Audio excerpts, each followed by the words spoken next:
بسم اللہ الرحمن الرحیم۔ پچھلے ایپیسوڈ میں ہم عیسیٰ علیہ السلام کے قصے کے بارے میں پڑھے تھے کہ عیسیٰ علیہ السلام ایک رسول تھے جن کو اللہ نے بنی اسرائیل کی طرف بھیجا۔ وہ ایک پرومسڈ مسیح بھی تھے، اور میں نے آپ کو بتایا تھا مسیح کا مطلب ہے کنگ یا بادشاہ۔ ان کا کام تھا کنگڈم آف اسرائیل کو دوبارہ سے کھڑا کرنا، دوبارہ سے اس کو پاور اور طاقت دینا تاکہ وہ امت کا رول ادا کر سکے، کیونکہ اس وقت وہ رومنز کے کنٹرول میں تھے۔ لیکن جب عیسیٰ علیہ السلام بنی اسرائیل کی طرف بھیجے گئے تو بنی اسرائیل کے اپنے ہی لوگوں نے عیسیٰ علیہ السلام کو جھٹلا دیا۔ اب اسی سٹوری کو کنٹینیو کرتے ہوئے آیت 56 میں اللہ کہہ رہے ہیں، بس جو لوگ کافر ہیں تو میں انہیں دنیا اور آخرت میں سخت عذاب دوں گا اور ان کا کوئی مددگار نہیں ہوگا، اور جو ایمان لے آئے اور جنہوں نے اچھا کام کیا تو اللہ انہیں ان کا پورا پورا اجر عطا فرمائے گا، اور اللہ ظالموں کو پسند نہیں کرتا۔ یہ جو ہم تمہارے سامنے پڑھتے ہیں کچھ نشانیاں ہیں اور حکمت والی نصیحت ہیں۔ اب یہاں پر اللہ ہمیں یہ سمجھا رہے ہیں کہ عیسیٰ علیہ السلام کو اٹھانے کے بعد وہ لوگ بنی اسرائیل میں سے جو عیسیٰ علیہ السلام کو واقعی مانتے تھے، یعنی عیسیٰ علیہ السلام کے ڈسائپلز، اور وہ تمام لوگ جو عیسیٰ علیہ السلام کو واقعی فالو کرتے تھے، ان کو ضرور اس کا اجر ملے گا، کیونکہ ان کی طرف ایک رسول بھیجا گیا اور انہوں نے اس رسول کی اطاعت کی۔ اور وہ لوگ بنی اسرائیل میں سے جنہوں نے عیسیٰ علیہ السلام کو جھٹلا دیا، ان کو بہت بڑا عذاب ہوگا اس دنیا میں بھی اور آخرت میں بھی۔ اب یہاں پر آپ ایک بہت انٹرسٹنگ فرق دیکھ سکتے ہیں ایک امت میں اور ایک قوم میں۔ آگے جا کے جب آپ قرآن پڑھیں گے تو آپ یہ دیکھ سکتے ہیں کہ بہت سی قومیں تھیں اور اللہ نے ہر قوم کی طرف ایک رسول بھیجا، اور ہمیشہ اللہ کی اسٹریٹجی کنسسٹنٹ ہی رہی ہے، یعنی جب وہ رسول بھیجا جاتا تھا تو اس قوم کے پاس ایک خاص وقت اللہ مقرر کرتا تھا جس میں ان لوگوں نے اس رسول کی اطاعت کرنی ہے۔ جو لوگ اس خاص وقت کے اندر اس رسول کی اطاعت کرتے ہیں وہ بعد میں عذاب سے بچ جائیں گے، اور وہ لوگ جو رسول کی اطاعت نہیں کرتے، رسول کو جھٹلاتے ہیں،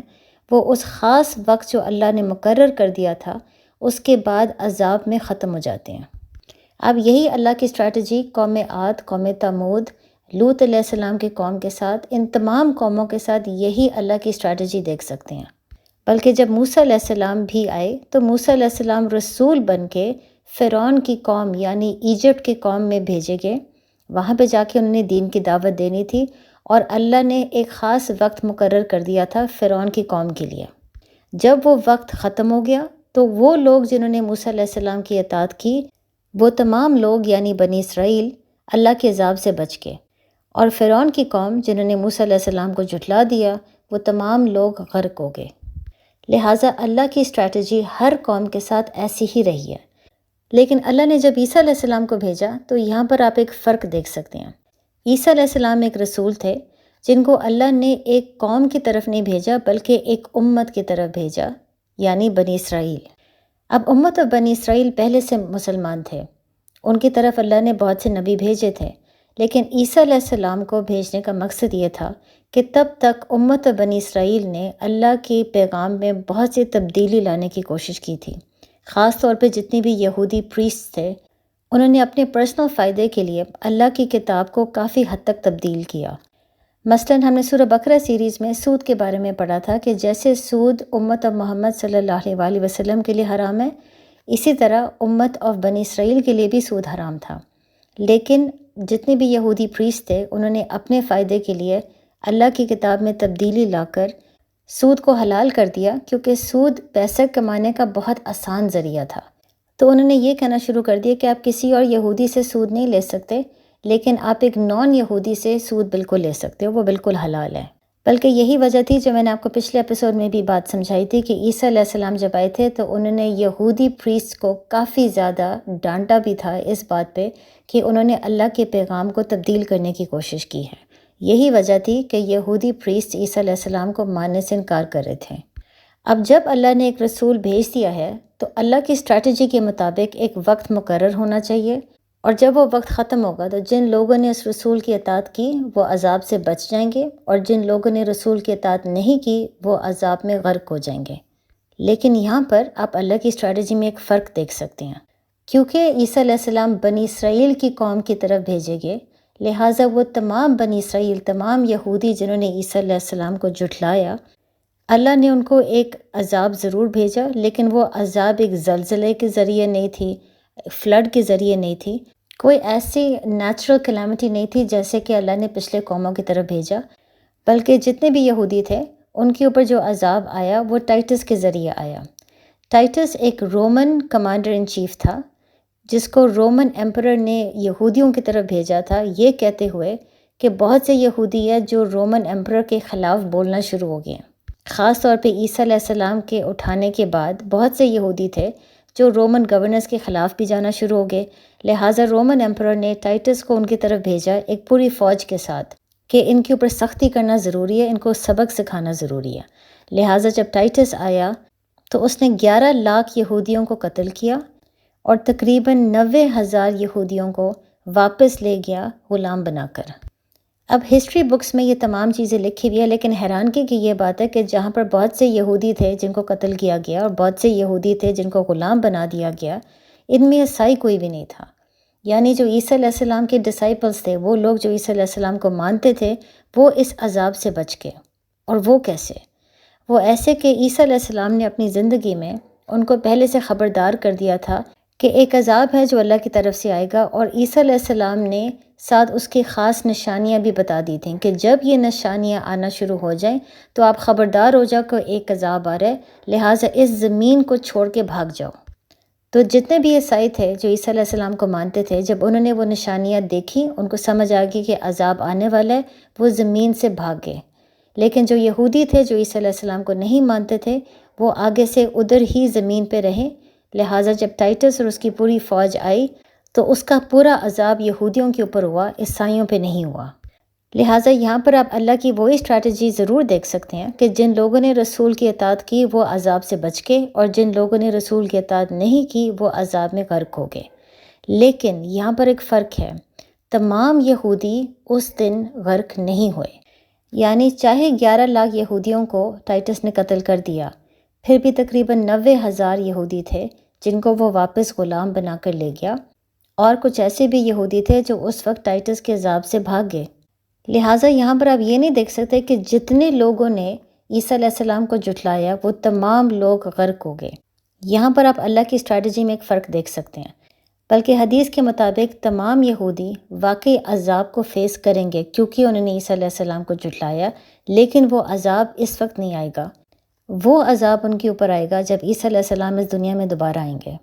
اس وقت عیسیٰ علیہ السلام اس مشن کے ساتھ آئیں گے کہ انہوں نے دجال کو ختم کرنا ہوگا اور دجال کے تمام فالوورز کو بھی ختم کرنا ہوگا، جس میں تمام یہودی بھی شامل ہیں۔ لہٰذا یہ ہے جو اللہ کی اسٹریٹجی میں آپ تھوڑا سا فرق یہاں پہ محسوس کر سکتے ہیں کہ کیونکہ عیسیٰ علیہ السلام کو رسول بنا کے بنی اسرائیل کی طرف بھیجا گیا، جتنے بھی یہودی تھے جنہوں نے عیسیٰ علیہ السلام کو جھٹلایا ان کے اوپر عذاب ضرور آئے گا، لیکن وہ عذاب خود عیسیٰ علیہ السلام کے ذریعے آئے گا۔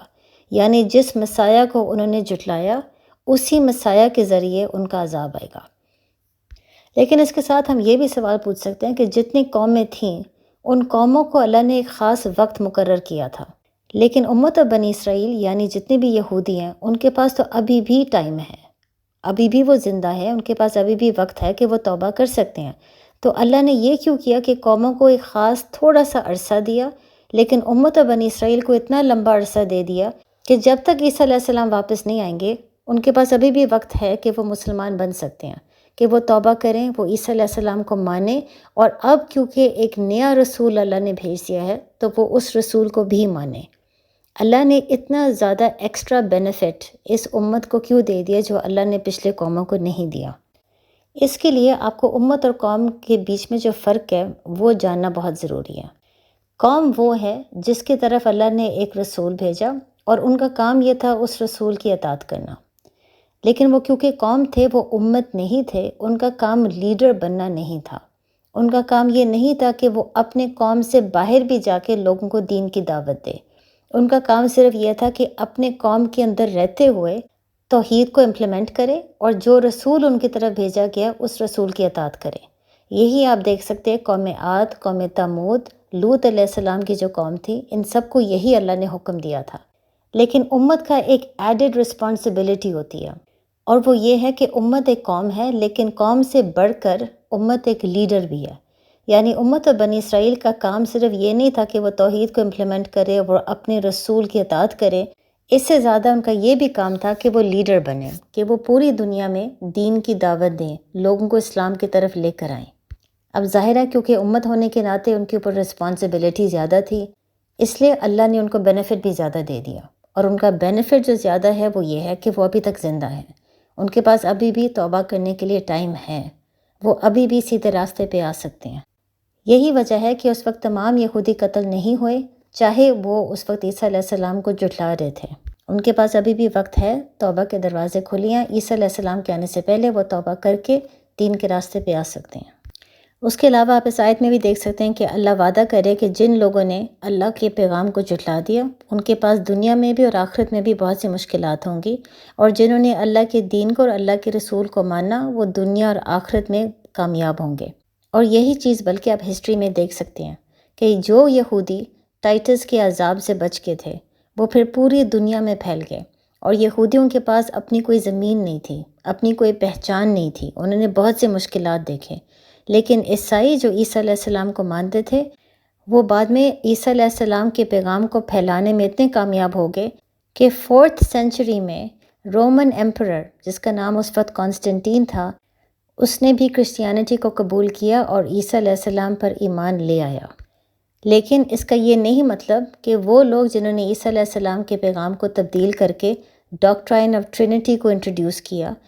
یعنی یہ ماننا شروع کر دیا کہ عیسیٰ علیہ السلام بھی خدا کے بیٹے ہیں، بلکہ وہ بھی خدا ہے، مریم علیہ السلام بھی خدا ہے، اس کا یہ نہیں مطلب کہ یہ تمام لوگ جو عیسائی ہیں اللہ ان سے راضی ہے اور یہ دنیا اور آخرت میں کامیاب ہوں گے۔ اللہ ان عیسائیوں کے بارے میں بات کر رہی ہیں جنہوں نے واقعی عیسیٰ علیہ السلام کے تمام باتوں پر عمل کیا، یعنی وہ مسلمان تھے۔ ان عیسائیوں نے جنہوں نے بعد میں ڈاکٹرائن آف ٹرینٹی کو انٹروڈیوس کر کے کفر کرنا شروع کر دیا، اللہ نے ان کو بھی موقع دیا ہے کہ قیامت کے دن تک توبہ کے دروازے ان کے لیے کھلے ہیں، وہ توبہ کر کے عیسیٰ علیہ السلام کو بھی مان سکتے ہیں کہ عیسیٰ علیہ السلام خدا کے بیٹے نہیں تھے، نبی محمد صلی اللہ علیہ وسلم کو بھی مان سکتے ہیں، تاکہ پھر وہ سیدھے راستے پہ آ جائیں۔ پھر اللہ آیت 59 میں کہتے ہیں، بے شک عیسیٰ کی مثال اللہ کے نزدیک آدم کی طرح ہے، جسے اللہ نے مٹی سے بنایا، پھر اسے فرمایا ہو جا تو وہ فوراً ہو گیا۔ اے سننے والو، حق تمہارے رب کی طرف سے ہے، بس تم شک کرنے والوں میں سے نہ ہونا۔ اب یہاں پر جب نبی محمد صلی اللہ علیہ وسلم ابھی تک وہ عیسائیوں کی ڈیلیگیشن کو ایڈریس کر رہے ہیں جو نجران سے آئے تھے، انہوں نے اس وقت بات کی شروعات ان لوگوں سے کی تھی جس میں اسلام اور کرسچینٹی دونوں میں کامنالٹیز ہیں، یعنی زکریا علیہ السلام، مریم علیہ السلام اور عیسیٰ علیہ السلام۔ پھر سملیرٹیز کو ایڈریس کرنے کے بعد انہوں نے اس مین اختلاف کو ایڈریس کیا جو اسلام اور کرسچینٹی کے بیچ میں ہے، یعنی عیسیٰ علیہ السلام کا سٹیٹس کیا ہے۔ اور پھر اس کے بعد اللہ نے یہاں پر نبی محمد صلی اللہ علیہ وسلم کو جو آیتیں بھیجی، اس کے ذریعے اللہ عیسائیوں کو انکریج کر رہے تھے کہ وہ تھوڑا سا اس کے بارے میں غور و فکر کریں کہ اگر عیسیٰ علیہ السلام ان کی نظر میں خدا ہیں یا خدا کے بیٹے ہیں، کیونکہ عیسیٰ علیہ السلام کی پیدائش ایک معجزہ تھا، تو پھر آدم علیہ السلام کی پیدائش تو اس سے بڑا معجزہ تھا۔ آدم علیہ السلام کے پاس تو نہ ماں تھی نہ باپ، تو پھر عیسائی آدم علیہ السلام کو خدا کا بیٹا کیوں نہیں مانتے، یا آدم علیہ السلام کو خدا کیوں نہیں مانتے؟ بلکہ الٹا وہ تو یہ کہتے ہیں کہ آدم علیہ السلام اور ان کی بیوی نے جو اس وقت جنت میں غلطی کی، اس کی وجہ سے ہر انسان، ہر بچہ جو پیدا ہوتا ہے وہ اس اوریجنل سن سے پیدا ہوتا ہے، یعنی ہر بچے کے اندر اس کی فطرت میں یہ خواہش ہے کہ وہ اللہ کے خلاف جائے، صرف اس لیے کیونکہ آدم علیہ السلام بھی اللہ کے حکم کے خلاف گئے تھے۔ اب یہ جو اوریجنل سن کا کانسیپٹ ہے، یہ میں نے سورہ بقرہ سیریز میں کور کیا تھا کہ اس وقت آدم علیہ السلام اور ان کی بیوی جب جنت میں تھے، ان کو حکم یہ دیا گیا تھا کہ وہ ہر جگہ پہ جا سکتے ہیں، لیکن ایک خاص درخت ہے جس کے وہ قریب نہیں جا سکتے۔ وہ آہستہ آہستہ شیطان کے وسوسوں کی وجہ سے اللہ کے حکم کو بھول گئے اور اسی درخت کے پاس چلے گئے۔ اب بعد میں جب آدم علیہ السلام اور ان کی بیوی کو نیچے زمین کی طرف بھیجا گیا کیونکہ انہوں نے خلافت قائم کرنی تھی، تو کئی عیسائی یہ کہتے ہیں کہ ان کو زمین پہ اس لیے بھیجا گیا ایک سزا کے طور پہ، لہٰذا اللہ ان سے ناراض تھے، اور وہی جو انہوں نے گناہ کیا جس کو وہ اوریجنل سن، سب سے پہلا سن کہتے ہیں، وہ اوریجنل سن بنی آدم کے اندر آ گیا، مطلب ہر آدم علیہ السلام کی اولاد کے اندر وہ اوریجنل سن آ گیا، جس کی وجہ سے ہماری فطرت برائی کی طرف ہمیں لے کر جاتی ہے۔ حالانکہ اللہ نے قرآن میں واضح کر دیا ہے کہ آدم علیہ السلام اور ان کی بیوی زمین کی طرف آئے تھے کیونکہ اللہ نے ان کو اس مقصد کے لیے بنایا تھا، وہ ایک سزا کے طور پہ نہیں آئے تھے، اللہ نے ان کو اسی وقت معاف کر دیا تھا۔ اور اس کے علاوہ حدیث سے ہمیں یہ چیز معلوم ہوتی ہے کہ ہر بچہ جو پیدا ہوتا ہے وہ اپنی فطرت کے مطابق پیدا ہوتا ہے، اور اس کی فطرت اس کو اسلام کی طرف لے کر جاتی ہے۔ یعنی اس کی فطرت ایسی ہے کہ وہ نیک کام کی طرف جاتی ہے، برے کاموں کی طرف نہیں جاتی۔ یہی وجہ ہے کہ اللہ ان آیتوں میں عیسائیوں سے یہ سوال پوچھ رہے ہیں کہ جہاں پر آدم علیہ السلام کی پیدائش عیسیٰ علیہ السلام کی پیدائش سے بڑا معجزہ تھا، تو وہ آدم علیہ السلام کے بارے میں یہ کیوں نہیں کہتے کہ وہ خدا ہیں، بلکہ وہ تو الٹا یہ کہتے ہیں کہ ہر انسان کے اندر جو گناہ کرنے کی خواہش ہے وہ آدم علیہ السلام کی وجہ سے ہے۔ تو یہ اس قسم کے قصے اور کہانیاں کہاں سے لے کر آ رہے ہیں؟ سچ بات یہ ہے کہ آدم علیہ السلام اور عیسیٰ علیہ السلام دونوں کن کے لفظ سے بنے تھے۔ آدم علیہ السلام کی پیدائش بھی ایسی ہی ہوئی تھی، اور مریم علیہ السلام نے جو کنسیو کیا تھا وہ بھی کن سے ہی ہوا تھا۔ لہٰذا اگر آدم علیہ السلام ایک انسان ہے تو عیسیٰ علیہ السلام بھی ایک انسان ہے۔ اس کے بعد آیت 61 میں اللہ کہتے ہیں، پھر اے حبیب تمہارے پاس علم آ جانے کے بعد جو تم سے عیسیٰ کے بارے میں جھگڑا کرے تو تم ان سے فرما دو، آؤ ہم اپنے بیٹوں کو اور تمہارے بیٹوں کو، اور اپنی عورتوں کو اور تمہاری عورتوں کو، اور اپنی جانوں کو اور تمہاری جانوں کو مقابلے میں بلاتے ہیں، اور دونوں فریق خدا سے دعا اور التجا کریں کہ جھوٹوں پر خدا کی لعنت ہو۔ یہ تمام بیانات صحیح ہیں، اور خدا کے سوا کوئی معبود نہیں، اور بے شک خدا غالب اور صاحب حکمت ہے۔ تو اگر یہ لوگ پھر جائیں تو خدا مفسدوں کو خوب جانتا ہے۔ اب جو محمد صلی اللہ علیہ وسلم عیسائیوں کو اس وقت ایڈریس کر رہے تھے، یہاں پر آ کے ان کا ایڈریس ختم ہو جاتا ہے۔ آپ دیکھ سکتے ہیں کہ شروع میں انہوں نے کامنالٹیز کے اوپر فوکس کیا تاکہ عیسائیوں کا دل نرم ہو جائے، ان کا ڈیفنس میکنزم ڈی ایکٹیویٹ ہو جائے، ان کے لیے دین کا پیغام سننا آسان ہو جائے۔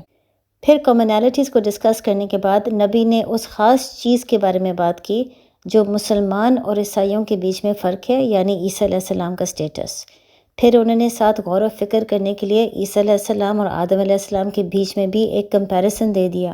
اور اب آخر میں وہ ایک چیلنج دے رہے ہیں،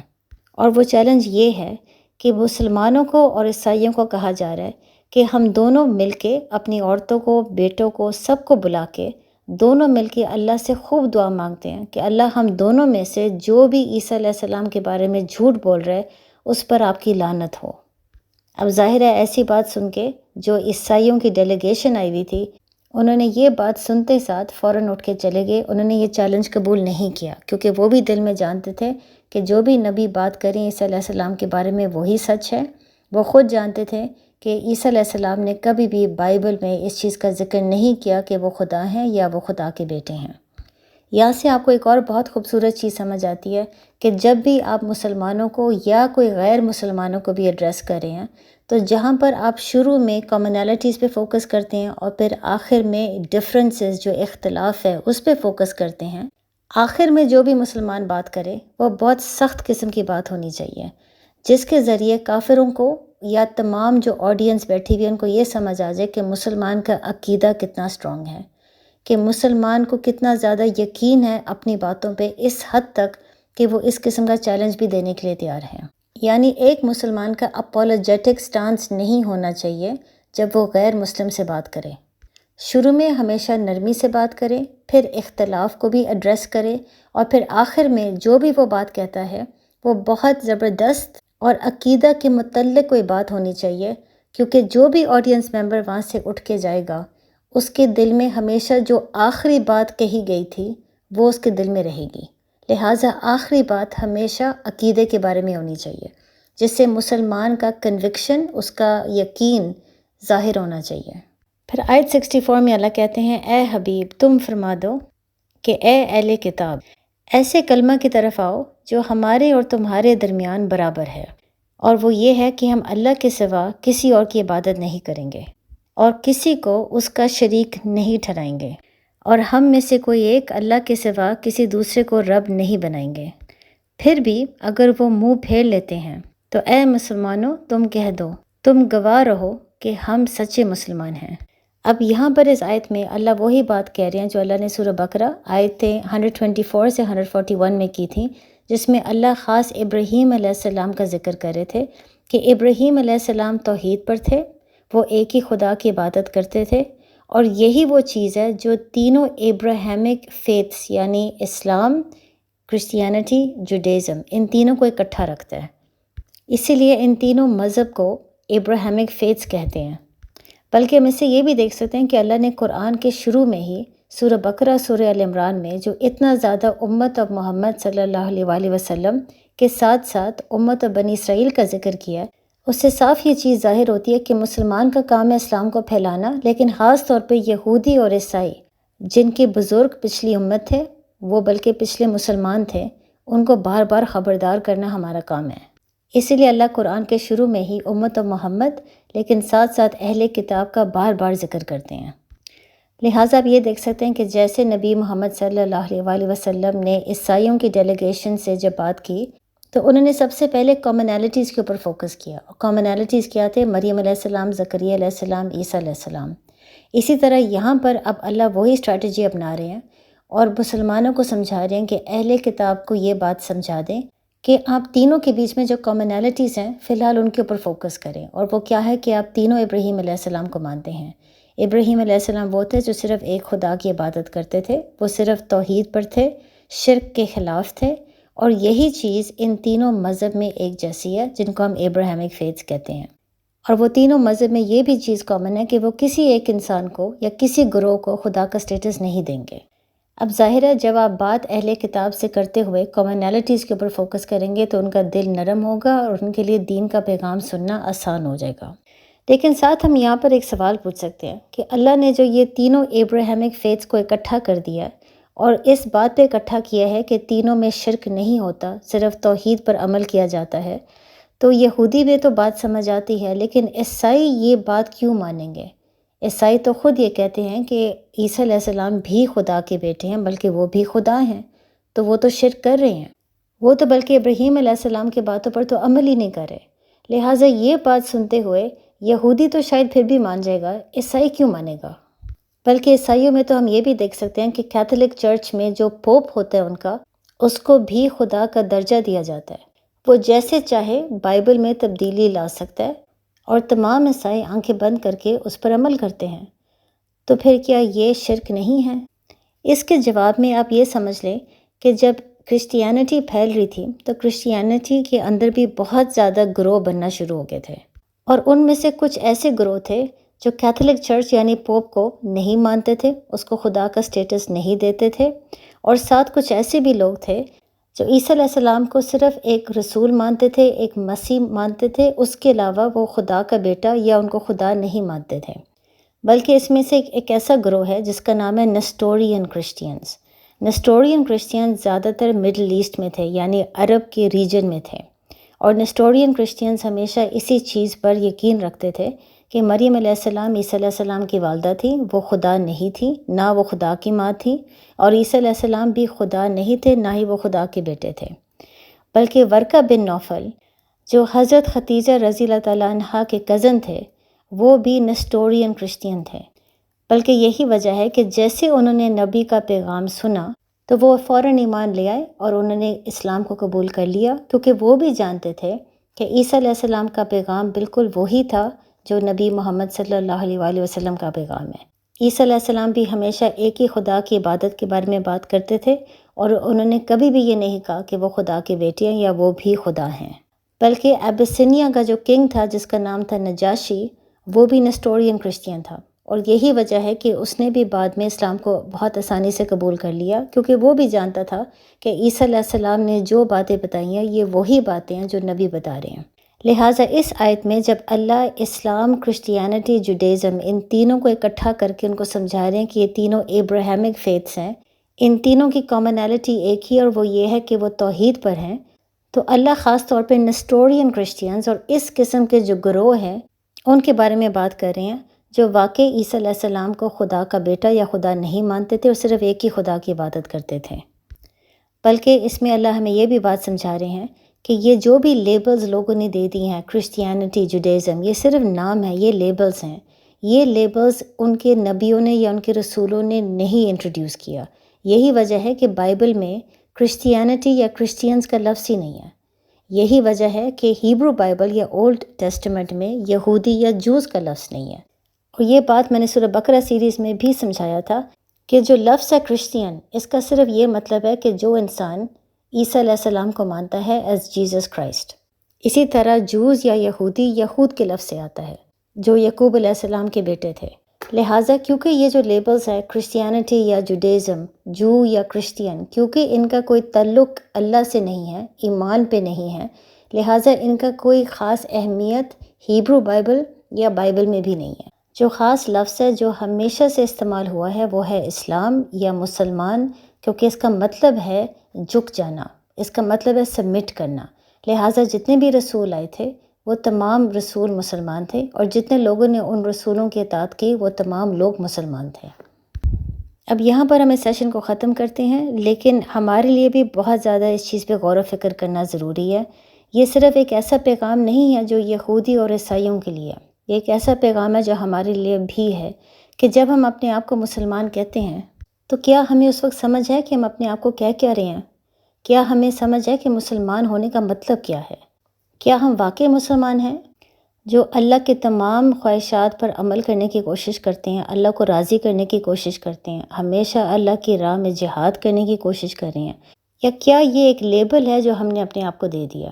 کیا ہم واقعی قیامت کے دن ایکسپیکٹ کر سکتے ہیں کہ ہمیں امت و محمد میں شامل کیا جائے گا؟ لہٰذا ان آیتوں کے ذریعے اللہ ہمیں سمجھا رہے ہیں کہ یہودی بھی غور و فکر کرے، عیسائی بھی غور و فکر کرے، لیکن ہر مسلمان بھی اس کے بارے میں سوچے کہ کیا ہم واقعی توحید کو فالو کر رہے ہیں یا نہیں۔ السلام علیکم۔